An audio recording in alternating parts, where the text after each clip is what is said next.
Buenas tardes, bienvenidos a Educación Femenina. Teníamos pendiente charlar con ustedes de las ceremonias de profesión en los conventos novohispanos.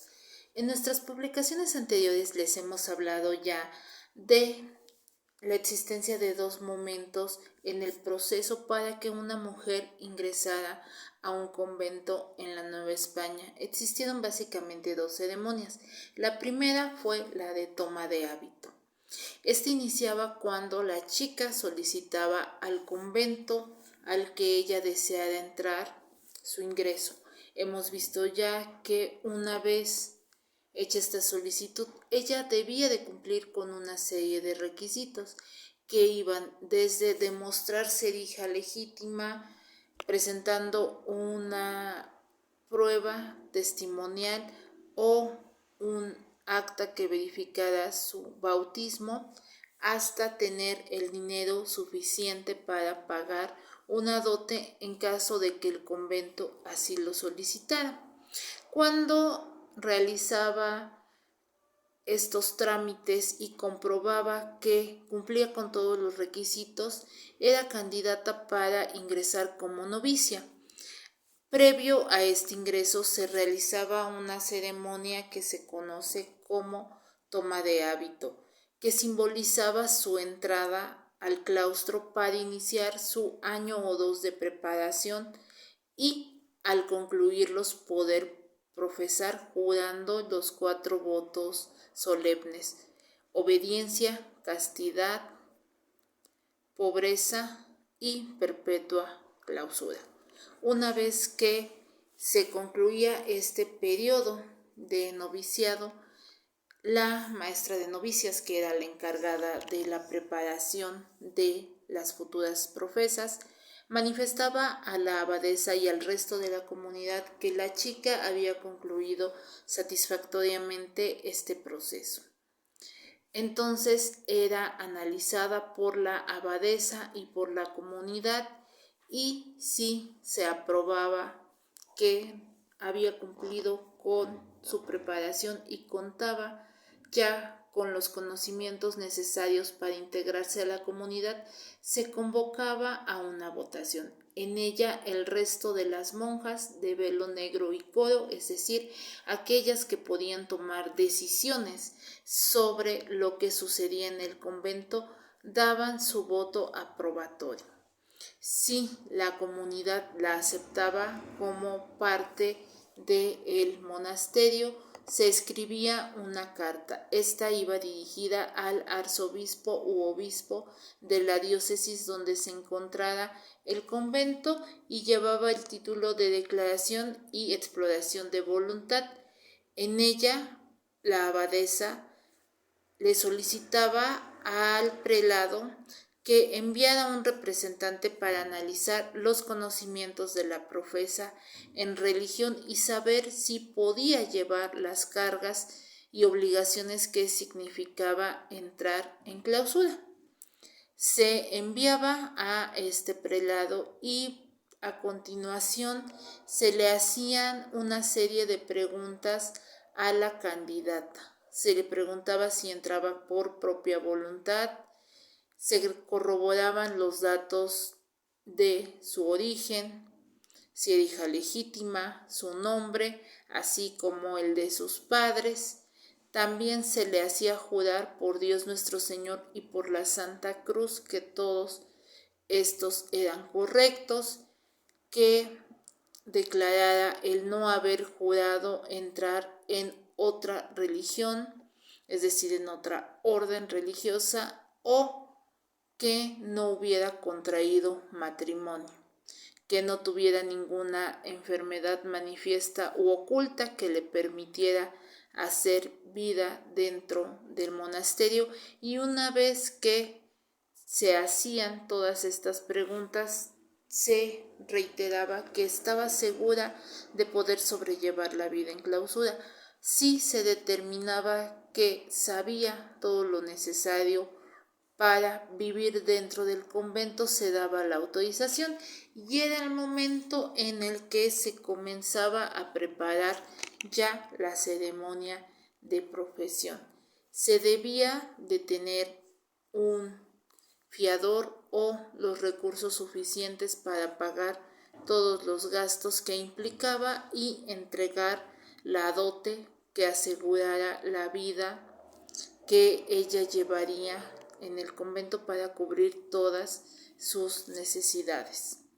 Se le dejaba salir durante 3 días de la clausura, en los cuales su familia realizaba una serie de celebraciones donde la engalanaban, le hacían fiestas para que ella viera lo que iba a abandonar con esta renuncia que haría, y una vez que esto concluía, se le volvía a vestir con toda la solemnidad que implicaba el momento de su profesión. Se le engalanaba de nuevo con joyas, con sus mejores vestidos, y era acompañada por sus familiares y su madrina desde la casa de esta o de sus padres en una carroza hasta el convento.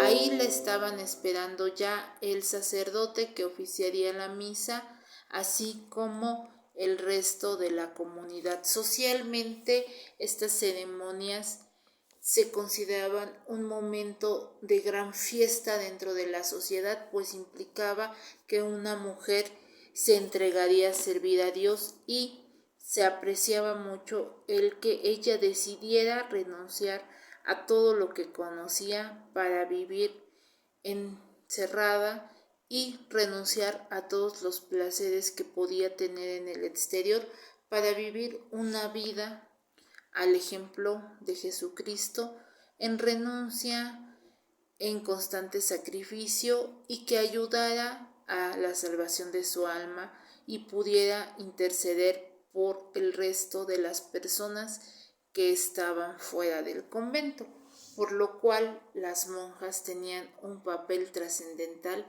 en la sociedad.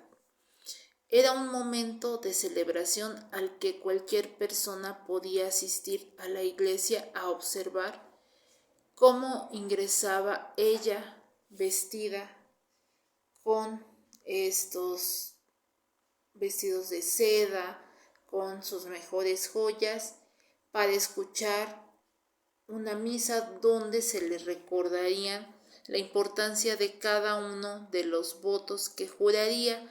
Posteriormente ella se dirigiría al sotocoro o coro bajo, se abriría la celosía o la reja para que fuera recibida por la comunidad, se le colocaría el hábito de la orden y los elementos que formaban parte de aquella ceremonia que simbolizaba su matrimonio místico con Jesús. Estos eran la corona florida, que significaba su triunfo sobre la muerte y su renuncia al mundo para entrar a entregarse a Jesús, la palma florida que llevaba en sus manos con una vela o cirio y que era símbolo de su castidad, uno de los 4 votos que guardaría perpetuamente, pues su cuerpo no debía de ser tocado por varón, pues se consagraría a Dios. Asimismo, llevaban una pequeña escultura de bulto que representaba a Jesús niño, es decir, a su esposo a quien se entregaría, o un crucifijo que le recordaba la muerte de Jesús en la cruz y toda esta renuncia que ella tendría en el día a día para honrar el sacrificio que él había hecho por la humanidad y seguir su ejemplo de manera cotidiana. Portaba también un anillo, esta argolla simbolizaba su matrimonio místico, y mientras eran colocados cada uno de estos elementos, se le recordaba la importancia que tenía el entregarse a Dios.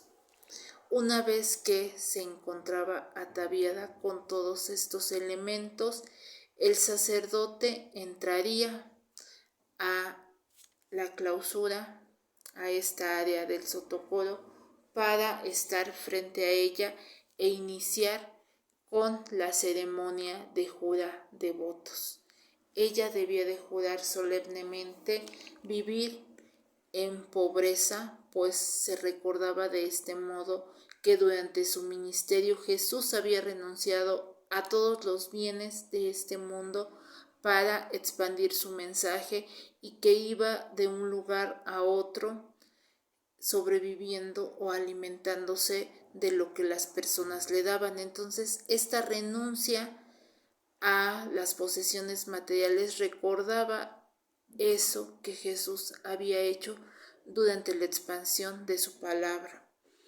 También debía de jurar obediencia tanto a la abadesa como a los miembros de la orden religiosa a la que perteneciera la rama donde ingresaba o la orden, o en su caso al obispo o arzobispo del lugar, así como al resto de los prelados que estaban en una jerarquía mayor. En la iglesia, la castidad, que como ya vimos era de suma importancia, pues ella debía de preservarse siempre pura en cuerpo y en alma para su esposo, y la clausura, que era el encierro y la separación del mundo físico. Jurados estos 4 votos y realizado este matrimonio simbólico, ella podía ser parte ya de la comunidad y era entregada a la abadesa, que se comprometía a vigilar siempre su comportamiento y a hacer que ella cumpliera con los votos dentro de la clausura. Era de este modo recibida por ella y por el resto de las profesas como parte de la comunidad. Después se abrirían los cortinajes para que la sociedad la viera por última vez, pues a partir de ese momento ingresarían y ya no se le volvería a ver porque había muerto simbólicamente para el mundo. Esta era la profesión de una mujer en los conventos novohispanos y el proceso por el que ella debía pasar para prepararse y entregarse hasta el día de su muerte a Jesús. Después de que acaecía su muerte, reposaría perpetuamente en este sitio donde había jurado sus votos, que era el Zotocoro. Los invitamos a acompañarnos a conocer más sobre estas ceremonias y sobre cómo era la vida en clausura en nuestro próximo recorrido, los conventos femeninos novohispanos. Les recordamos que esta visita guiada tendrá lugar en la Ciudad de México el próximo sábado 27 de agosto. Los esperamos para que nos acompañen. Recorreremos el antiguo Palacio del Arzobispado y 2 exconventos, el de Santa Teresa la Antigua y el de Santa Inés, en el centro histórico de la Ciudad de México. Además, acompañaremos nuestra visita con degustación de algunos dulces, especialmente chocolate y rompope, para que ustedes tengan una idea de los alimentos que se preparaban en las cocinas novohispanas. Hablaremos también de la importancia de los conventos en la conformación de la gastronomía en la Nueva España y en México, y bueno, podrán conocer los sitios o lo que se conserva de estos lugares donde ellas se dedicaban a servir a Jesús. Los invitamos a acompañarnos. Les recordamos que pueden comunicarse con nosotros por medio de un mensaje privado aquí en la página de Educación Femenina o enviarnos un WhatsApp al 55 61 28 84 02. Recuerden que estaremos visitando este y otros conventos y los invitamos a acompañarnos. Les agradecemos el haber estado presentes en esta breve cápsula y les deseamos excelente día. Hasta luego.